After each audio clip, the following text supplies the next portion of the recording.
Yang pertama, dengan tegas, kalau apa yang akan dipaparkan hari ini oleh pemerintah yang hadir hari ini di forum Komisi 9, rapat dengar pendapat bicara tentang iuran BPJS dengan materi yang sama persis dengan apa yang sudah dibagikan ke kita, maka tutup saja sekarang. Karena sudah bolak-balik kita tuh menerima bahan presentasi.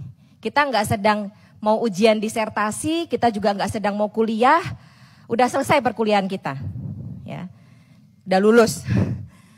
Artinya kita nggak mau lagi ya dibohongin, ditawar-tawarin kayak anak kecil, mau permen yang ini atau permen yang ini atau permen yang ini, gitu. Tapi ternyata nggak ada yang manis gitu, 3 permen itu, kita nggak mau lagi.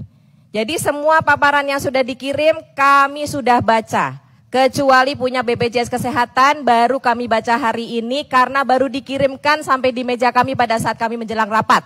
Ini juga menjadi pertanyaan. Yang lainnya udah masuk kemarin, kenapa baru masuk pada hari ini? Padahal itu yang akan kita pertanyakan dan akan kita bahas pada rapat hari ini. Tapi kenapa justru paling lambat? Tapi udahlah, kita tidak mempersoalkan masalah materi karena kita tidak sedang mendiskusikan materi presentasi, tidak.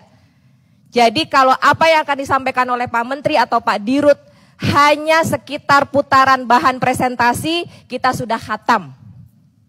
Sudah selesai bacanya. Nggak ada guna. Ya, itu yang pertama. Yang kedua, saya hanya ingin mempertanyakan kepada semua yang hadir di sini mewakili pemerintah. Apakah pemerintah masih punya itikat baik untuk membela rakyat kecil? Masih punya nurani enggak? Masih punya hati enggak untuk masyarakat kecil? Kami baru selesai melakukan reses. Nangis Pak Menteri, nangis. Pak Dirut, kami nangis melihat bagaimana, ini saya Jakarta loh. Bagaimana di Jakarta yang sudah begitu mewahnya pelayanan kesehatan aja saya masih nangis melihatnya. Karena masih banyak orang jualan pisang goreng harusnya masuk PBI nggak masuk. Ya, kita tolongin, kita bantuin, kita advokasi begitu banyak masyarakat. Kalau semua harus diadvokasi oleh Komisi 9 cuma 51 orang ini, sementara jumlah penduduk Indonesia banyak, bagaimana rakyat akan hidup dengan baik mendapatkan hak pelayanan kesehatan, padahal itu adalah amanat Undang-Undang Dasar Negara Republik Indonesia tahun 1945. Sedih kita semuanya mendapatkan hasil dari reses kita. Kalau kemarin air mata kita udah kering hari ini. Kemarin saya benar-benar nangis melihat, datang ke rumah sakit melihat bagaimana mereka nggak bisa dilayani karena BPJS-nya belum bayar lunas, karena mereka harus hutang bayar sekolah, belum lagi terkena musibah banjir, semuanya hanyut, barang semuanya hilang. Kalau itu dialami oleh Bapak dan Ibu, apa yang akan Bapak Ibu rasakan? Bersyukur Bapak dan Ibu ini pejabat memiliki harta, memiliki banyak kemewahan. Bagaimana dengan rakyat kecil?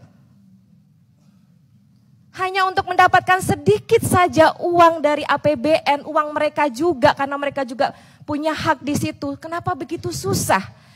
Pemerintah membayar hutang 2020 ya sekitar 295 triliun baru bunga hutang saja.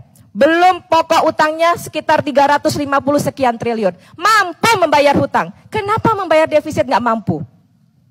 Ini hak rakyat kecil. Membayar ratusan triliun mampu. Hutang. Kenapa? Karena kita malu terhadap negara yang dihutangin atau malu terhadap yang dihutangin. Tapi bagaimana kita bisa menjaga kebersamaan dan keutuhan NKRI ini dan bagaimana mensejahterakan masyarakat rakyat Indonesia. Rakyat kelas 3 ini kita cuma minta nggak banyak kok, cuma kelas 3 ini tolong dibantu, tolong dibantu. Bagaimana kami harus bicara lagi, berapa kali kita rapat meminta pemahaman, meminta dukungan supaya bisa dibantu rakyat kelas 3 ini. Nggak minta yang lain kok. Itu yang kedua. Yang ketiga, sekarang kita mengalami satu proses migrasi yang sangat luar biasa, dahsyat angkanya. Dari kelas 1, kelas 2 turun ke kelas 3 sudah menembus di angka 800.000. Iya benar ya Pak Dirut ya? Kelas 1 aja yang katanya mampu, mereka juga turun kelas. Itu berarti apa?